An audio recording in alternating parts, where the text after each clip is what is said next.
Hi there, I'm Tyler Dyke, the CEO of Okanagan Spirits Craft Distillery. This is our family's distillery. The stills behind us that you see are some of Canada's biggest copper pot stills, and they're part of our 2.0 creation, our sort of reboot, as it were. So Okanagan Spirits is a family-run distillery. We started back in 2003, 2004 at a different location, much smaller than where we are at now. And we started in fruit production, really, the sort of utilizing of fruit to make alcohol.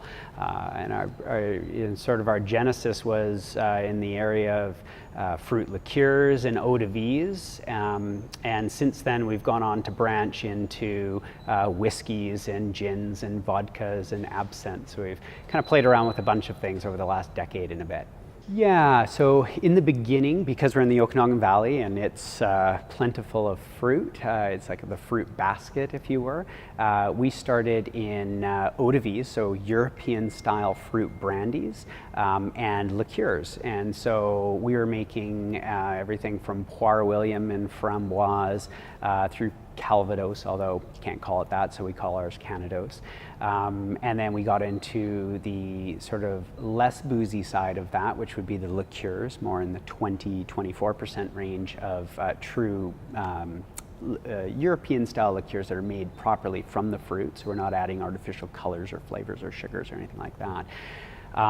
But, because the North American palate is more geared towards whiskeys and gins and vodkas, we realized fairly early on that we were going to have to also include that in our portfolio, and that kind of started our branch into grains as well as the fruits there. And we also have some crossover ones where we have specialty vodkas and gins made from fruit rather than from grain. So, and again, we wanted to do that because we are in the Okanagans and we're able to do that.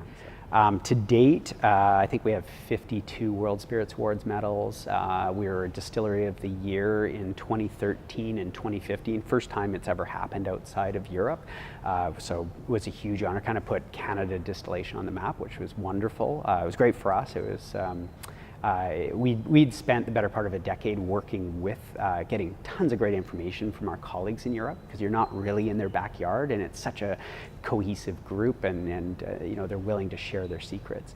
And really to date, I would say like in 2015, our most awarded was probably our black currant liqueur. For sure, it was double gold at the World Spirits Award. It was Spirit of the Year, so that took the top-rated Spirit of the Show type thing. Our aquavit won double gold as well in Denmark at the World Spirits Awards, which kind of went to the Lion's Den and pulled back a Scandinavian spirit and took the win there, so that was great.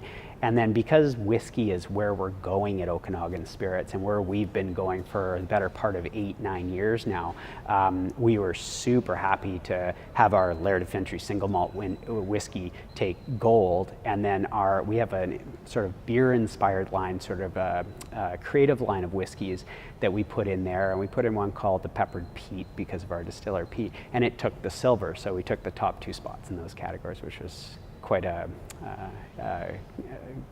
was quite a great moment for us over there.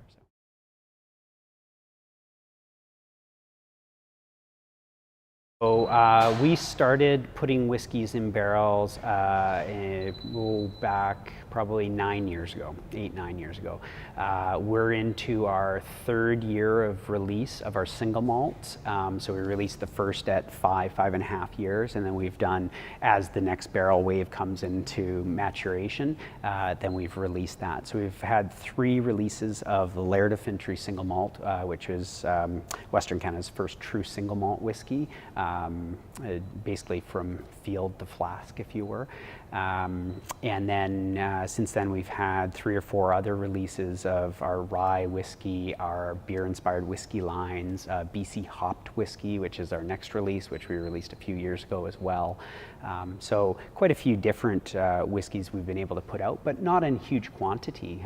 For example, the Laird this year we released 1,500 bottles only, and you had to win the lottery to actually get a chance to win that bottle or win a chance to buy that bottle. So, I think this year we had 4,500 people on a list for 1,500 bottles. So, that demand keeps growing and growing. So, we're hoping to catch up. The stills behind you will allow us to get into about 100 to 150 barrels a year within the next year or so. So definitely the future looks bright for whiskey for us, where we're going to be able to have 40 to 50 barrels a year of each of the whiskey lines. So and we've been able to do that for the last couple of years now. So in the next year or so, we are going to be having releases of some of them. All right, so we're going to try some of your we're going to go through some. And I'm going to start you off at the beginning. We're going to go through a little bit of the flight here. But as I was saying in the beginning, we were talking about the still and why still, there's always the joke, size matters. And if you're trying to make a ultra premium vodka, that is the truth. To make whiskeys and small batch products that are flavor forward, Poir Williams, Calvados, stuff like that, where you're retaining and you only need to distill to 82.5% per se, where you're retaining it, then you don't need the really sophisticated stills that we have behind us. The 50 plate copper pot still, the last 25 plates are just to gain that one last percent of clarity, to go from 95.5% to 96.5%, which is absolute purity at 96.4. And I'm going to let you taste our vodka, because this product, up until a few years ago, we could get close to this, but we could never really attain this. And so the new technology has allowed us, the new still that which we call God Stilla, by the way. Our first one was called Stella, but our still, so this is God Stilla behind us. So our vodka, I'll let you taste it. It's so what we do here, this is an Okanagan vodka. So this is a fun play on a vodka where we actually start with apples. So fresh Okanagan apples. We crush them, we ferment them, so everything's locally done, all done by hand there. And then we put it into our fermentation tanks. We make an apple wine, or an apple cider, if you were. And then what we end up with is a product which we put into our first still. We distill it to get to around 30% or so. And then after we do multiple batches of that, we bring it into the vodka still. And that's where, at the far side, this guy will come out at 96.4. We cut it back with, we have our own artesian spring, and so we cut that back with spring water, and this is what you. And just out of curiosity, these two here, they can be purchased through through our distillery or through private liquor stores. There are a lot of bars and restaurants. You can contact us. We'll ship direct to your door. So really through government liquor stores. Some of our products we don't put through the government liquor stores, because we're still in negotiations with them to get their hand out of the cookie jar, because they still take a bit too much of a cut. In fact, they take all the cut, and we lose money if we sell it there. On here, we'll keep moving along on this guy. So we've got to get through the vodka and the gin. We talked about earlier on where we kind of started with this. Really, we started in the eau de vies and the liqueurs, and we'll finish on whiskey, of course. But so I'm going to give you probably one of our most classic. It's our Poir William eau de vie. So pears. Now this is our Laird of Fintry single malt. Last bottle is sold for $650 at auction. So charity auction, we do support a lot of local charities. Okay. This is sort of our sweetheart one, especially after the World Spirits Awards. So this is a real treat for me. This is a Well, unless I was at the. I'm a bit biased. Unless I was at the auction. The auction, it's I'm paying on that. Yeah. This one is a recreation of the label. The Laird of Fintry was a gentleman called Dunwaters. He owned Fintry Estate, which is a famous estate on the west side of Okanagan Lake.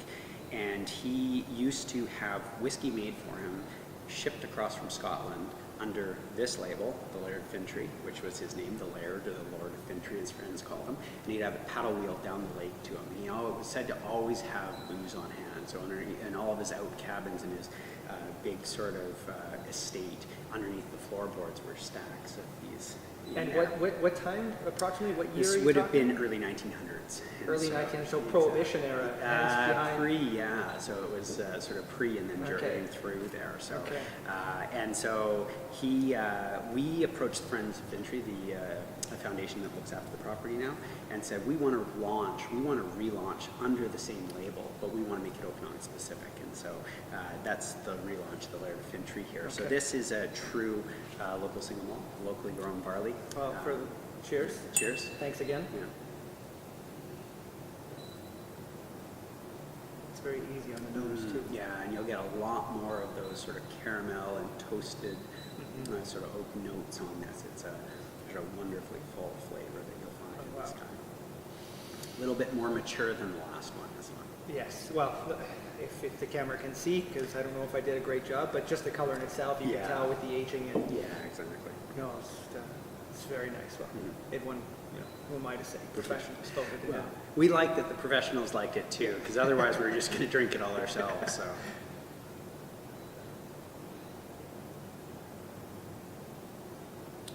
And there you have it. There you have it. Well, thank you very much. This has been not only educational, but a pleasure. You have some fantastic products here. And hopefully, if people do make it out your way to the Okanagan Yeah. area, they'll stop by and visit either this or your other. Kelowna. Yeah, either of the distilleries are open 7 days a week for tastings and tours. Come on through. Get Awesome. a chance to purchase and try anything ahead of time. So Fantastic. Yes, so it's been a pleasure. Thank you for everything. thanks for coming. Thank you. All right. Let me go hit that. Yeah, sorry to have to dine and dash.